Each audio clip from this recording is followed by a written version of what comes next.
Capítulo 3. A essência do ego. A maioria das pessoas está tão identificada com a voz dentro da própria cabeça, o fluxo incessante de pensamento involuntário e compulsivo e as emoções que os acompanham, que podemos dizer que esses indivíduos estão possuídos pela mente. Quem se encontra inconsciente disso acredita que aquele que pensa é quem ele é. Essa é a mente egóica. Chamo-a de egóica porque existe uma percepção do eu, do ego, em todos os pensamentos, lembranças, interpretações, opiniões, pontos de vista, reações, emoções. Isso é inconsciência, espiritualmente falando. O pensamento, o conteúdo da mente, é condicionado pelo passado, pela formação, pela cultura, pelos antecedentes familiares e etc. O núcleo central de toda atividade mental consiste em determinados pensamentos, emoções e padrões reativos repetitivos e persistentes, com os quais nos identificamos com mais intensidade. Essa entidade é o próprio ego. Na maioria dos casos, quando dizemos eu, é o ego que está falando, e não nós, como temos observado. O ego compõe-se de pensamentos e emoções, de uma série de lembranças que reconhecemos como eu e minha história, de papéis habituais que desempenhamos sem saber e de identificações coletivas, como nacionalidade, religião, raça, classe social e orientação política. Ele contém ainda identificações pessoais não só com bens, mas com opiniões, aparência exterior, ressentimentos antigos e conceitos sobre nós mesmos como melhores do que os outros ou inferiores a eles, como pessoas bem-sucedidas ou fracassadas. O conteúdo do ego varia de pessoa para pessoa.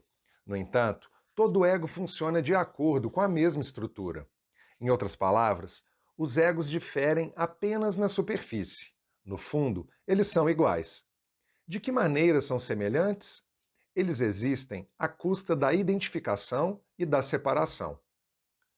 Quando vivemos por meio do eu construído pela mente, que se constitui dos pensamentos e das emoções do ego, a base da nossa identidade é precária porque os pensamentos e as emoções são, por sua própria natureza, efêmeros, instáveis. Assim, todo ego está continuamente lutando pela sobrevivência, tentando se proteger e aumentar de tamanho. Para sustentar o pensamento do eu, ele precisa de algo oposto, que é o pensamento, o outro. O eu conceitual não consegue sobreviver sem o outro conceitual. Os outros são, sobretudo, os outros quando os vemos como inimigos. Numa extremidade da escala desse padrão egóico de consciência, situa-se o hábito compulsivo de encontrarmos defeitos nas pessoas e nos queixarmos delas. Jesus referiu-se a isso quando disse: Por que vês tu o argueiro no olho de teu irmão e não reparas na trave que está no teu olho? No outro extremo da escala, encontram-se a violência física entre indivíduos e as guerras entre países. Embora na Bíblia a pergunta de Jesus permaneça sem resposta, ela é, sem dúvida, porque quando critico ou condeno o outro, sinto-me maior, superior. Queixas e ressentimentos. Queixar-se é uma das estratégias prediletas do ego para se fortalecer. Cada reclamação é uma pequena história que a mente cria e na qual acreditamos inteiramente. Não importa se ela é feita em voz alta ou apenas em pensamento. Alguns egos, que talvez não tenham muito mais com que se identificar, sobrevivem apenas com queixas.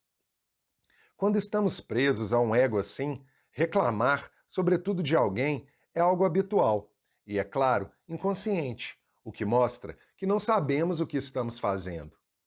Uma atitude típica desse padrão é aplicar rótulos mentais negativos às pessoas, seja na frente delas ou, como é mais comum, falando sobre elas com alguém, ou até mesmo apenas pensando nelas.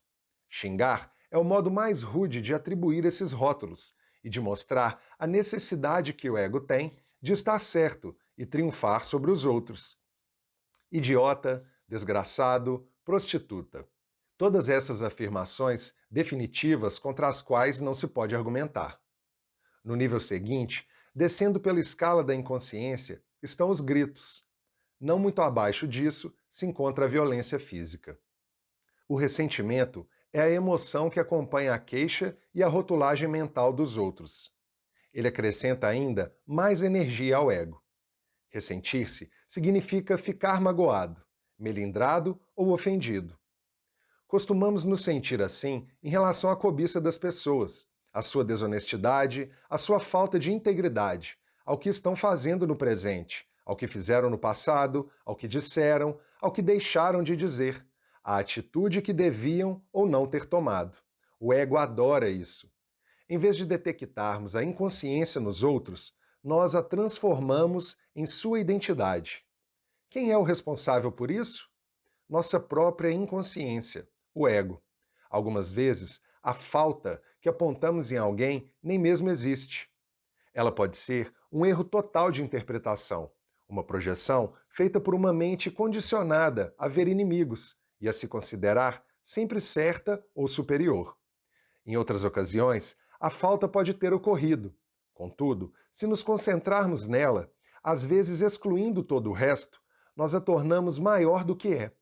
E dessa maneira, fortalecemos em nós mesmos aquilo a que reagimos no outro. Não reagir ao ego das pessoas é uma das maneiras mais eficazes de não só superarmos nosso próprio ego, como também de dissolver o ego humano coletivo. No entanto, só conseguimos nos abster de reagir quando somos capazes de reconhecer o comportamento de alguém como originário do ego, como uma expressão do distúrbio coletivo da espécie humana. Quando compreendemos que não se trata de nada pessoal, a compulsão para reagir desaparece. Não reagindo ao ego, muitas vezes podemos fazer aflorar a sanidade nos outros, que é a consciência não condicionada em oposição à consciência condicionada. Em determinadas ocasiões, talvez precisemos tomar providências práticas para nos proteger de pessoas profundamente inconscientes. Isso é algo que temos condições de fazer sem torná-las nossas inimigas. Nossa maior defesa, contudo, é sermos conscientes. Alguém passa a ser um inimigo quando personalizamos a inconsciência, que é o ego. A não reação não é fraqueza, mas força. Outra palavra para não reação é perdão. Perdoar é ver além, ou melhor, é enxergar através de algo. É ver através do ego, a sanidade que há em cada ser humano como sua essência. O ego adora reclamar e se ressente não só de pessoas como de situações. O que podemos fazer com alguém, também conseguimos fazer com uma circunstância, transformá-la num inimigo. Os pontos implícitos são sempre: isso não deveria estar acontecendo, não quero estar aqui, estou agindo contra minha vontade, o tratamento que estou recebendo é injusto. E, é claro, o maior inimigo do ego, acima de tudo isso, é o momento presente, ou seja, a vida em si. Não confunda a queixa com a atitude de informar alguém de uma falha ou de uma deficiência para que elas possam ser sanadas. Além disso, abster-se de reclamar não corresponde necessariamente a tolerar algo de má qualidade nem um mau comportamento. Não há interferência do ego quando dizemos ao garçom que a comida está fria e precisa ser aquecida, desde que nos atenhamos aos fatos, que são sempre neutros. Como você se atreve a me servir uma sopa fria? Isso é se queixar. Nessa situação, existe um eu que adora se sentir pessoalmente ofendido pela comida fria e ele aproveitará esse fato ao máximo. Um eu que aprecia apontar o erro de alguém. A reclamação a que me refiro está a serviço do ego e não da mudança. Algumas vezes, fica óbvio que o ego não deseja que algo se modifique para que possa continuar se queixando. Veja se você consegue capturar, ou melhor, perceber a voz na sua cabeça. Talvez no exato instante em que ela esteja reclamando de algo e reconhecê-la pelo que ela é. A voz do ego, não mais do que um padrão mental condicionado, um pensamento. Sempre que a observar, compreenderá que você não é ela, e sim aquele que tem consciência dela. Na verdade, você é a consciência que está consciente da voz. Atrás, em segundo plano, está a consciência. À frente se situa a voz, aquele que pensa. Dessa maneira, você estará se libertando do ego, livrando-se da mente não observada. No momento em que você se tornar consciente do ego, a rigor, ele não será mais o ego, e sim um velho padrão mental condicionado. O ego implica inconsciência. Ele e a consciência não conseguem coexistir. O velho padrão mental, ou hábito mental, pode sobreviver e se manifestar por um tempo porque tem um impulso de milhares de anos de inconsciência humana coletiva atrás de si. No entanto, toda vez que é reconhecido, ele se enfraquece. A atitude reativa e o rancor. Embora o ressentimento costume ser a emoção que acompanha a queixa, ele também pode vir junto com uma emoção forte, como a raiva ou outra forma de contrariedade. Dessa maneira, torna-se mais carregado energeticamente. A reclamação, então, se transforma numa atitude reativa, outra maneira que o ego encontra de se fortalecer. Existem muitas pessoas que estão sempre esperando pela próxima coisa contra a qual reagir para que possam se sentir irritadas ou perturbadas. E nunca demora muito até que encontrem o que procuram. Isso é um insulto? Como você ousa? Estou profundamente magoado com isso. É o que costumam dizer. Elas são viciadas em se aborrecer e se encolerizar, enquanto os outros funcionam como uma droga. Pela reação a isso ou aquilo, afirmam e intensificam sua percepção do eu. Um ressentimento antigo é chamado de rancor. Carregar um sentimento desse tipo é estar permanentemente no estado contra, e é por isso que o rancor constitui uma parte significativa do ego de muita gente. Quando coletivo, ele pode sobreviver por séculos na psique de um país ou de uma tribo e alimentar um ciclo interminável de violência. Um rancor é uma forte emoção negativa, ligada a um acontecimento ocorrido no passado, algumas vezes distante, que é mantido vivo pelo pensamento compulsivo, que reconta a história na cabeça ou em voz alta, do que alguém me fez ou do que alguém nos fez. Esse sentimento também é capaz de contaminar outras áreas da vida. Por exemplo, enquanto pensamos sobre o rancor e o sentimos, sua energia emocional nefasta pode distorcer nossa percepção de um acontecimento que está ocorrendo naquele momento ou influenciar a maneira como falamos com alguém no presente ou nosso comportamento em relação a essa pessoa. Um rancor profundo é suficiente para afetar vários aspectos da vida e nos manter nas garras do ego. É preciso honestidade para verificarmos se ainda guardamos rancores. Se existe alguém na nossa vida que não conseguimos perdoar completamente, um inimigo. Caso você esteja nessa situação, tome consciência do rancor tanto no nível do pensamento quanto no nível emocional. Ou seja, conscientize-se dos pensamentos que mantêm a continuidade desse sentimento negativo e sinta a emoção, que é a reação do corpo a esses pensamentos. Não tente deixar o rancor de lado.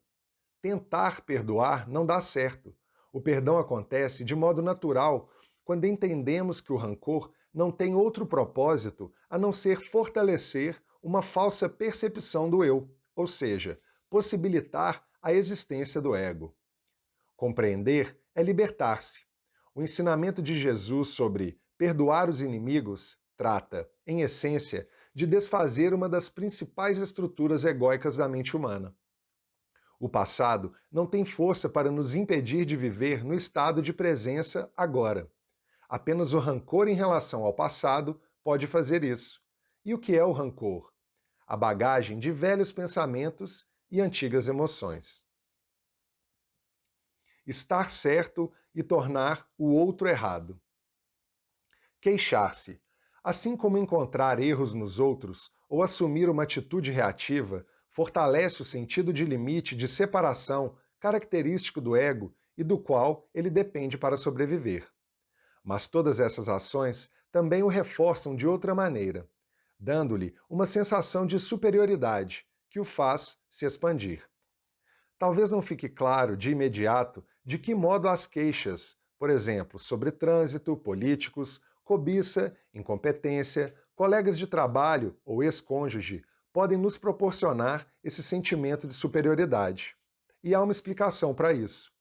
Quando nos queixamos, subentende-se que estamos certos, enquanto a pessoa ou situação da qual reclamamos ou à qual reagimos está errada. Nada fortalece mais o ego do que estar certo. Isso o identifica com uma posição mental, uma perspectiva, uma opinião, um julgamento, uma história. Obviamente, para termos razão, é necessário que alguém esteja errado. Assim, o ego adora apontar a falha, para que possa mostrar que está certo. Em outras palavras, precisamos fazer com que os outros estejam equivocados para nos sentir mais fortes do que somos.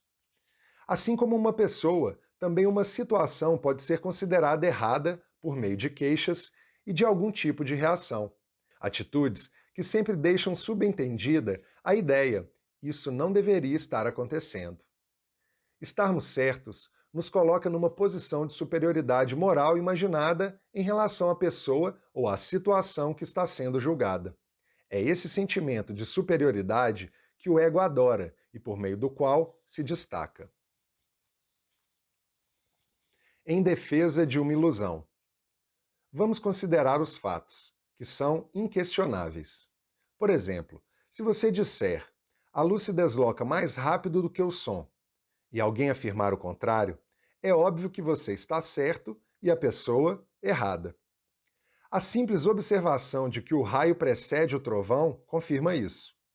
Portanto, você não apenas está certo, como sabe que tem razão. Será que o ego está envolvido nisso? Talvez, mas não necessariamente. Se você está apenas afirmando algo que sabe estar correto, não há participação do ego, porque não há identificação. Identificação com o quê? Com a mente e com uma posição mental. Porém, essa identificação pode se insinuar com a maior facilidade. Se você se surpreender dizendo, acredite em mim, eu sei, ou por que você nunca acredita em mim? É porque o ego já se pronunciou. Ele se esconde na palavra mim. Uma simples afirmação, a luz é mais rápida do que o som, embora verdadeira, agora está a serviço da ilusão, do ego. Ela foi contaminada com um falso sentimento de eu, tornou-se personalizada, convertida numa posição mental. O eu sente-se inferiorizado ou ofendido porque alguém não acredita no que ele disse. O ego leva tudo para o lado pessoal. Surge a emoção, assim como a atitude defensiva, talvez até a agressão. Estamos defendendo a verdade? Não, a verdade nunca precisa de defesa. Nem a luz nem o som se importam com o que eu, você ou qualquer outra pessoa pense. Estamos protegendo a nós mesmos, ou então a ilusão de nós mesmos, o substituto produzido pela mente. Seria ainda mais apropriado dizer que a ilusão está resguardando a si mesma. Se até o terreno simples e direto dos fatos está sujeito à distorção e à ilusão egóica, o que dizer do menos tangível campo das opiniões, pontos de vista e julgamentos? Todos eles formas de pensamento que podem facilmente adquirir um sentimento de eu. Todo ego confunde opiniões e pontos de vista com fatos. Além disso, nenhum ego consegue estabelecer a diferença entre um acontecimento e sua reação a ele. O ego é sempre um mestre da percepção seletiva e da interpretação distorcida.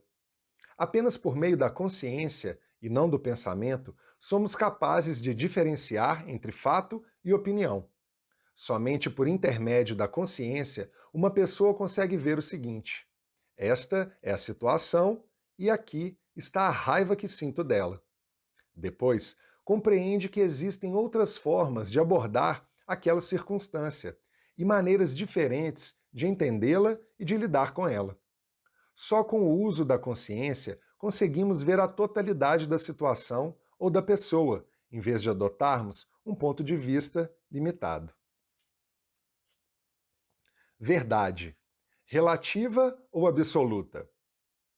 Fora do terreno dos fatos simples e verificáveis, a certeza estou certo e você errado é perigosa para os relacionamentos pessoais, bem como para as interações entre países, tribos, religiões e assim por diante. No entanto, se o fato de sustentarmos que estamos certos e os outros errados é uma das maneiras que o ego tem de se sentir fortalecido. Se é um distúrbio mental que perpetua a separação e o conflito entre os seres humanos, isso significa que não existem comportamentos, atos, nem credos certos ou errados? E não seria isso o relativismo, a crença de que não existe uma verdade absoluta para guiar o comportamento humano, que alguns ensinamentos cristãos contemporâneos consideram o grande mal na nossa época? A história do cristianismo é um exemplo básico de como a crença de que estamos na isolada posição de detentores da verdade, ou seja, certos, pode corromper nossas ações e nossos comportamentos ao ponto da insanidade. Durante séculos, torturar e queimar pessoas vivas, caso sua opinião divergisse até mesmo da forma mais superficial da doutrina da Igreja ou de interpretações estreitas das Escrituras, a verdade eram consideradas atitudes corretas porque as vítimas estavam erradas. Elas estavam tão equivocadas que precisavam ser mortas. A verdade tinha mais importância do que a vida humana. E o que era a verdade? Uma história em que todos tinham de acreditar, ou seja, um punhado de pensamentos. No grupo de 1 milhão de pessoas que Pol Pot, o ex-ditador do Camboja, mandou matar, encontravam-se todos os que usavam óculos. Por quê? Porque, para ele, a interpretação marxista da história era a verdade absoluta. E, de acordo com sua versão da verdade, aqueles que usavam óculos pertenciam à classe instruída. Eram os burgueses, os exploradores dos camponeses. Eles precisavam ser eliminados para dar espaço a uma nova ordem social. A verdade dele era também um punhado de pensamentos. A Igreja Católica e outras religiões estão certas quando apontam o relativismo como um dos demônios do nosso tempo. No entanto, não encontraremos a verdade absoluta se a procurarmos onde ela não está, em doutrinas, ideologias, conjuntos de leis ou histórias. O que todas essas coisas têm em comum? Elas se constituem de pensamentos. Na melhor das hipóteses, o pensamento indica a verdade, contudo, nunca é a verdade. É por isso que os budistas dizem que o dedo apontando para a lua não é a lua. Todas as religiões podem ser falsas e verdadeiras, dependendo de como as usamos. Cabe a nós colocá-las a serviço do ego ou da verdade. Se acreditamos que apenas nossa religião é a verdade, nós a estamos utilizando em prol do ego. Empregado dessa maneira, o credo torna-se uma ideologia e cria uma sensação ilusória de superioridade, assim como de divisão e conflito entre as pessoas. Quando trabalham para a verdade, os ensinamentos religiosos representam pontos de sinalização ou mapas que pessoas conscientes deixam no caminho para nos ajudar a despertar espiritualmente, isto é, a nos tornarmos livres da identificação com a forma.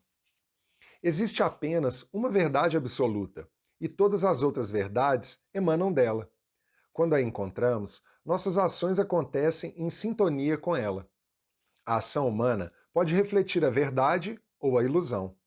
Será que é possível colocar a verdade em palavras?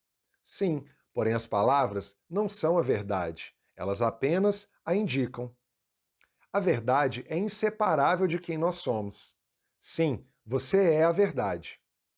Sempre que a procurar em outro lugar, acabará decepcionado. O próprio ser, que é você, é a verdade. Jesus tentou mostrar isso quando disse: Eu sou o caminho, a verdade e a vida. Essas palavras são um dos mais poderosos e diretos indicadores da verdade, desde que entendidas corretamente.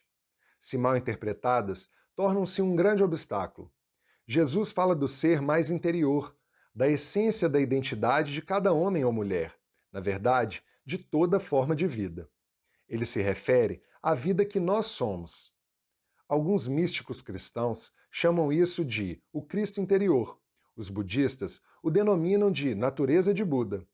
Para os hinduístas, é o Atman, a essência divina. Quando entramos em contato com essa dimensão que trazemos dentro de nós, e isso é nosso estado natural e não uma conquista milagrosa, todas as ações que praticamos e os relacionamentos que estabelecemos refletem o estado de unificação com a vida única que sentimos em nosso interior. Isso é amor.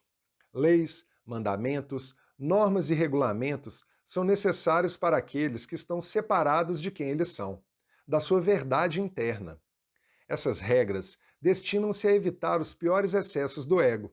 Porém, em geral, não são capazes sequer de fazer isso. Ame e faça o que quiser, disse Santo Agostinho.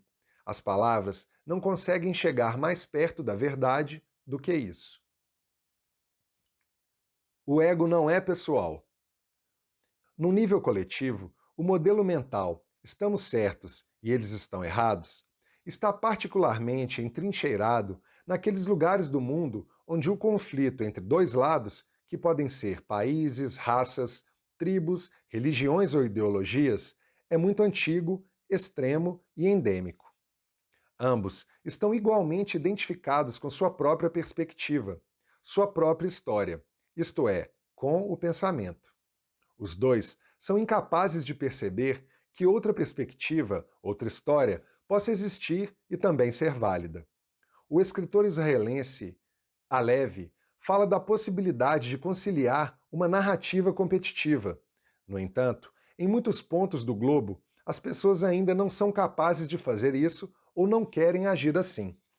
As duas partes julgam-se detentoras da verdade. Cada uma delas se considera vítima e classifica o outro como mal. Como conceitualizam e desumanizam, vendo-o como inimigo, são capazes de matá-lo e infligir-lhe todo tipo de violência, ainda que se trate de crianças, sem sentir sua humanidade e seu sofrimento. Ficam aprisionados numa espiral insana de cometer atos terríveis e sofrer o revide, ação e reação. Portanto, torna-se óbvio que o ego humano, em seu aspecto coletivo como nós, contra eles, é até mesmo mais doentio que o eu, o ego individual, embora o mecanismo de ambos seja idêntico. A maior parte da violência que os seres humanos infligiram a si mesmos não foi obra de criminosos nem de indivíduos mentalmente perturbados, mas de cidadãos normais, respeitáveis, a serviço do ego coletivo. Alguém poderia até dizer que, neste planeta, normal equivale a louco. O que se encontra na raiz dessa insanidade? A completa identificação com o pensamento e a emoção, isto é, o ego. A cobiça, o egoísmo, a exploração, a crueldade e a violência ainda são dominantes em todas as partes do mundo. Quando não reconhecemos esses elementos como manifestações individuais e coletivas de um distúrbio básico ou de uma doença mental, caímos no erro de personalizá-los. Construímos uma identidade conceitual para um indivíduo ou grupo e dizemos: é isto que ele é isto que eles são. Sempre que confundimos o ego que detectamos em alguém com sua identidade, isso é obra do nosso próprio ego, que usa essa interpretação errônea para se fortalecer, mostrando que está certo e que, portanto, é superior.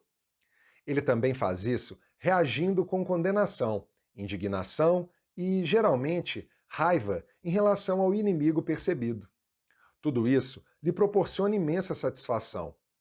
Fortalece a sensação de separação entre nós e o outro, cuja alteridade, isto é, a natureza ou condição do que é o outro, do que é distinto, aumenta a tal ponto que já não conseguimos sentir sua humanidade nem suas raízes na vida única que compartilhamos com cada ser humano, a divindade que temos em comum. Os padrões egóicos específicos a que reagimos com mais intensidade em alguém e que classificamos erroneamente como sua identidade tendem a ser idênticos aos nossos. No entanto, ou somos incapazes de vê-los ou não queremos detectá-los em nós. Nesse sentido, temos muito a aprender com nossos inimigos. O que existe neles que mais nos incomoda ou perturba? O egoísmo, a cobiça, A necessidade de poder e controle, a falta de sinceridade, a desonestidade, a propensão à violência, o quê?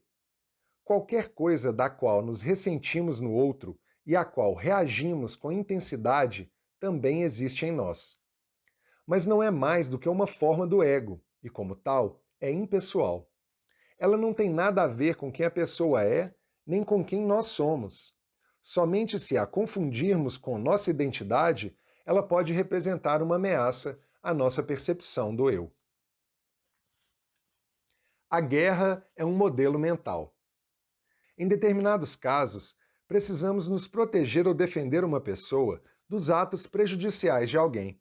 No entanto, temos que ter cuidado para não transformar isso numa missão de erradicação do mal, uma vez que, provavelmente, nos converteremos na própria coisa que estamos combatendo. Lutar de modo inconsciente pode nos levar à inconsciência. Há a possibilidade de que a inconsciência, o comportamento egóico desajustado, nunca seja vencida pelo ataque.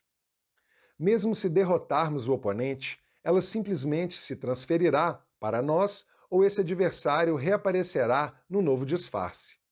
Nós fortalecemos tudo aquilo que combatemos, enquanto todas as coisas a que resistimos persistem. Hoje em dia, ouvimos com frequência a expressão "a guerra contra isso ou aquilo". Onde quer que eu a ouça, sei que está condenada ao fracasso. Há a guerra contra as drogas, a guerra contra o crime, a guerra contra o terrorismo, a guerra contra o câncer, a guerra contra a pobreza e assim por diante. Por exemplo, apesar da luta contra o crime e as drogas, tem havido um aumento impressionante no número de crimes e de delitos relacionados às drogas nos últimos 25 anos.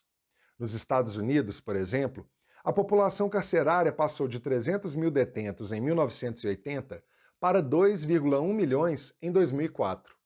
A guerra contra as doenças nos deu, entre outras coisas, os antibióticos. A princípio, muitos especialistas concordam que o uso disseminado e indiscriminado desses remédios criou uma bomba relógio e que as espécies de bactérias resistentes a eles provavelmente causarão um ressurgimento dessas moléstias, talvez até como epidemias. O Journal of the American Medical Association diz que nos Estados Unidos o tratamento médico é a terceira maior causa de morte depois dos males cardíacos e do câncer. A homeopatia e a medicina chinesa são dois exemplos de métodos de tratamento alternativos que não consideram as doenças inimigos e, portanto, não criam novas enfermidades. A guerra é um modelo mental, e toda ação que resulta dela tanto pode fortalecer o inimigo, o mal percebido, ou, quando ela é vencida, criar um novo adversário, um mal que pode ser idêntico ao que foi derrotado ou até pior do que ele.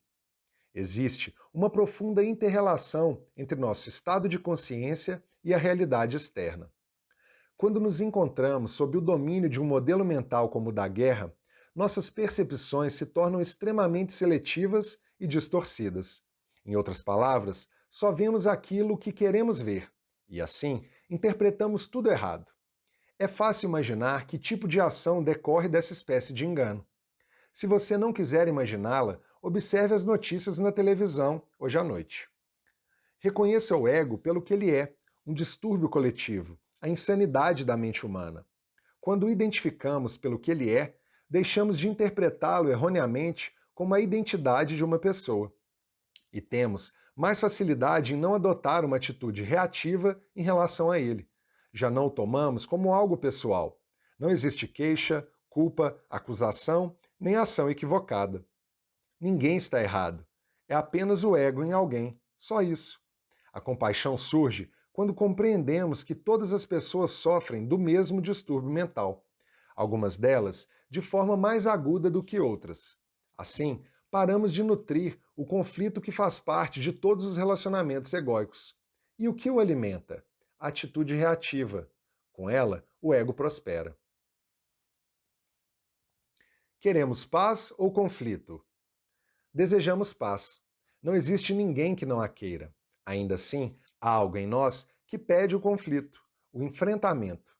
Talvez você não seja capaz de perceber isso neste instante.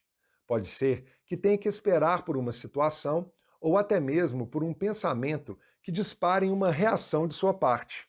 Alguém que o acuse de algo, que não o reconheça, que se intrometa no seu território, que questione sua maneira de fazer as coisas, que provoque uma discussão sobre dinheiro e etc.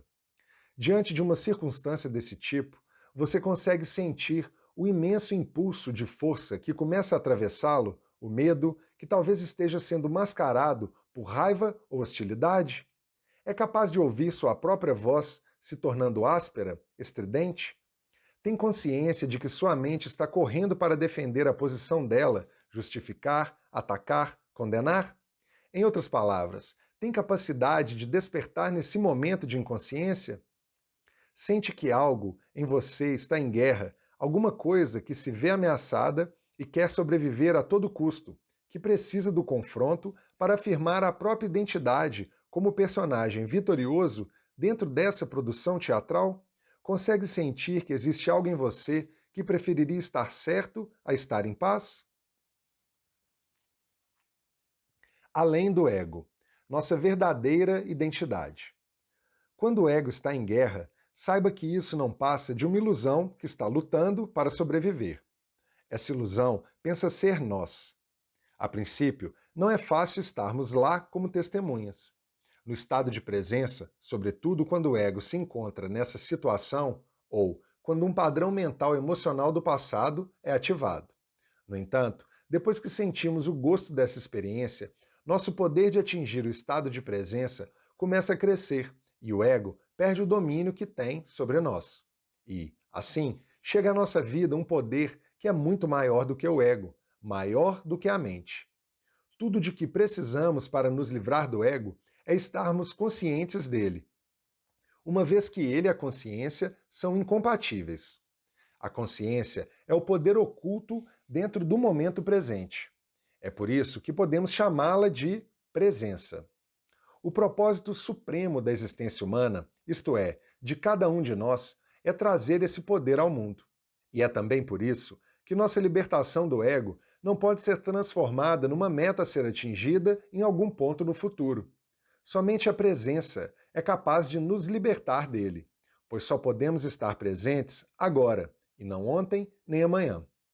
Apenas ela consegue desfazer o passado em nós e assim transformar nosso estado de consciência.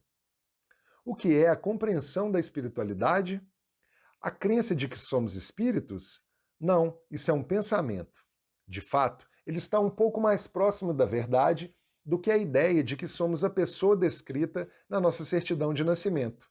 Mas, ainda assim, é um pensamento. A compreensão da espiritualidade é ver com clareza que o que nós percebemos, vivenciamos, pensamos ou sentimos não é, em última análise, quem somos, que não podemos nos encontrar em todas essas coisas, que são transitórias e se acabam continuamente. É provável que Buda tenha sido o primeiro ser humano a entender isso, e dessa maneira, anatta, a noção do não-eu, se tornou um dos pontos centrais dos seus ensinamentos. E, quando Jesus disse, negue-se a si mesmo, sua intenção era afirmar, negue, e assim desfaça a ilusão do eu. Se o eu, o ego, fosse de fato quem somos, seria um absurdo negá-lo. O que permanece é a luz da consciência, sob a qual percepções, sensações, pensamentos e sentimentos vêm e vão. Isso é o ser, o mais profundo e verdadeiro eu. Quando sabemos que somos isso, qualquer coisa que ocorra na nossa vida deixa de ter importância absoluta para adquirir importância apenas relativa. Respeitamos os acontecimentos, mas eles perdem sua seriedade plena, seu peso. A única coisa que faz diferença realmente é isto. Podemos sentir nosso ser essencial, o eu sou, como pano de fundo da nossa vida o tempo todo? Para ser mais exato, conseguimos sentir o eu sou que somos neste momento? Somos capazes de sentir nossa identidade essencial como consciência propriamente dita? Ou estamos nos perdendo no que acontece, na mente, no mundo? Todas as estruturas são instáveis. Seja qual for a forma que assuma, a motivação inconsciente por trás do ego é fortalecer a imagem de quem nós pensamos que somos. O eu fantasma, que passa a existir quando o pensamento, uma enorme bênção, assim como uma grande maldição, começa a dominar e a obscurecer a simples e ainda assim profunda alegria da conectividade com o ser, a origem, Deus. Independentemente do comportamento que o ego manifeste, a força motivadora oculta é sempre a mesma. A incessante necessidade de aparecer, ser especial, estar no controle, ter poder, ganhar atenção. E, é claro, a necessidade de experimentar uma sensação de isolamento, ou seja, de oposição, de ter inimigos. O ego sempre quer alguma coisa das pessoas ou das situações. No caso dele, há sempre um plano oculto, um sentimento de ainda não é o bastante, de insuficiência e falta, que precisa ser atendido. Ele usa as pessoas e situações para conseguir o que deseja e, até mesmo quando é bem-sucedido, nunca fica satisfeito por muito tempo. Em geral, vive frustrado com seus objetivos. Na maior parte do tempo, a lacuna entre o eu quero e o que acontece torna-se uma fonte constante de aborrecimento e angústia. A clássica canção dos Rolling Stones, I Can Get No Satisfaction, Não Consigo Ter Satisfação, é sua música. A emoção subjacente que governa todas as atividades do ego é o medo. O medo de não ser ninguém, o medo da não existência, o medo da morte. Todas as suas ações, enfim, destinam-se a eliminar esse temor. No entanto, o máximo que o ego consegue fazer é encobri-lo temporariamente, seja com um relacionamento íntimo, a aquisição de um novo bem, ou tendo um bom desempenho numa coisa ou noutra. A ilusão nunca nos satisfaz. Apenas a verdade de quem nós somos, se compreendida, nos libertará. Por que o medo? Porque o ego surge pela identificação com a forma e, na verdade, ele sabe que nenhuma forma é permanente, que todas elas são transitórias. Assim, há sempre um sentimento de insegurança ao seu redor, mesmo que externamente ele pareça confiante.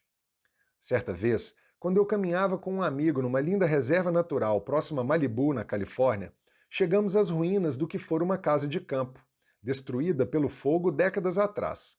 Ao nos aproximarmos da propriedade, toda cercada de árvores e de plantas magníficas, vimos, ao lado da trilha, uma placa que as autoridades do parque haviam colocado ali. Nela estava escrito: perigo, todas as estruturas são instáveis. Comentei com meu amigo: este é um sutra profundo.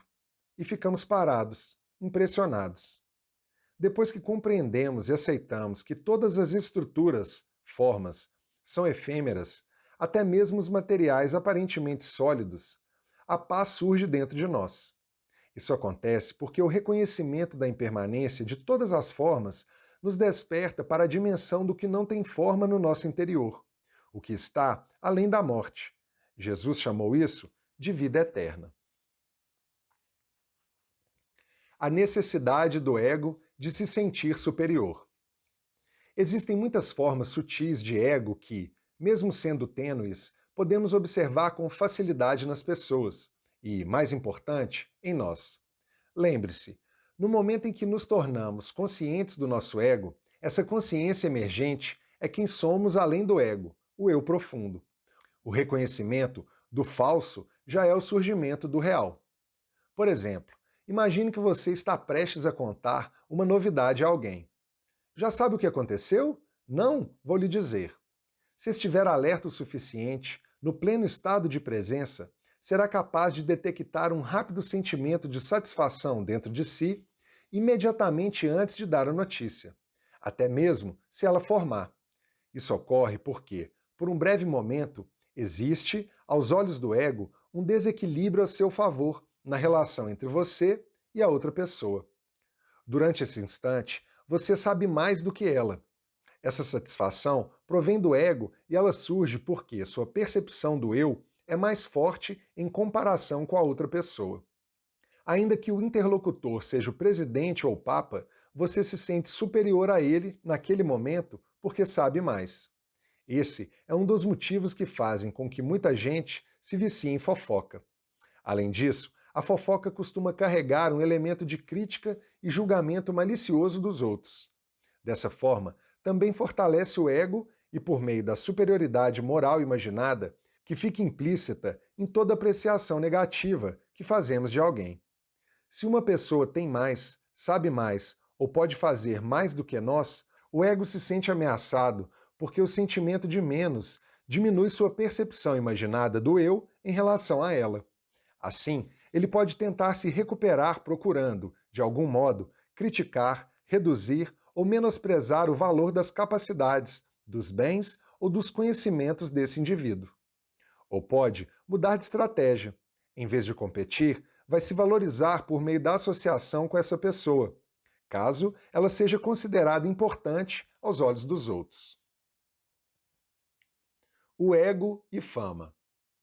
O fenômeno bem conhecido de citar nomes, a menção casual de pessoas que conhecemos, faz parte da estratégia do ego para ganhar uma identidade superior aos olhos dos outros e, portanto, aos seus próprios olhos mediante a associação com alguém importante.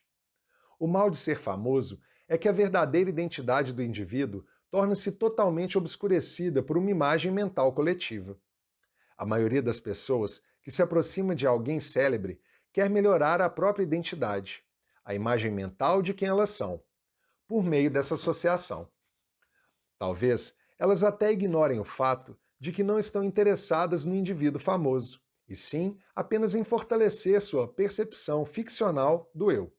Acreditam que, por meio dele, podem ser mais. Tentam se completar por intermédio dele ou da sua imagem mental como alguém de renome, uma identidade conceitual coletiva inquestionável. A supervalorização absurda da fama é simplesmente uma das muitas manifestações da loucura egóica do nosso mundo. Algumas celebridades caem no mesmo erro e se identificam com a ficção coletiva, isto é, com a imagem que as pessoas e a mídia criaram delas, e começam a se considerar de fato superiores aos réis mortais. O resultado disso é que elas se tornam cada vez mais alienadas de si mesmas e dos outros, mais infelizes e mais dependentes da continuidade da sua popularidade. Cercadas apenas por pessoas que se alimentam da sua autoimagem inflada, mostram-se incapazes de estabelecer relacionamentos verdadeiros. Albert Einstein, que foi admirado quase como sobre-humano e acabou se tornando uma das pessoas mais famosas do planeta, nunca se identificou com a imagem que a mente coletiva criou dele. Permaneceu humilde, sem ego, e chegou a dizer o seguinte: uma contradição grotesca entre o que as pessoas consideram ser minhas conquistas e habilidades e a realidade de quem eu sou e do que sou capaz. É por esse motivo que um indivíduo famoso tem dificuldade para estabelecer um relacionamento verdadeiro com as pessoas.